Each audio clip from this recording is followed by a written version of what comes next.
প্রিয় দেশবাসী, এই হচ্ছে সেই জেনেভা এয়ারপোর্ট, যে এয়ারপোর্টে অন্তর্বর্তীকালীন সরকারের আইন উপদেষ্টা ডক্টর আসিফ নজরুলকে বাকশালী গুন্ডারা হেনস্থা করার চেষ্টা করেছিল। আমরা আজকে আবার ঠিক একই জায়গায় হাজির হয়েছি।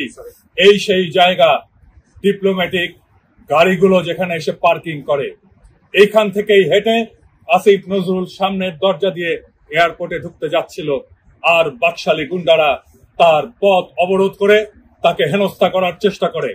আপনারা সবাই জানেন, ব্যক্তিগতভাবে আমি আসিফ নজরুলকে খুব একটা পছন্দ করি না, কিন্তু আসিফ নজরুলকে হেনস্থা করাটা একজন ব্যক্তি আসিফ নজরুলকে হেনস্থা করা না, এইটা বিপ্লবের সরকারকে হেনস্থা করা। আমরা এইটা কোনোভাবেই মেনে নেব না।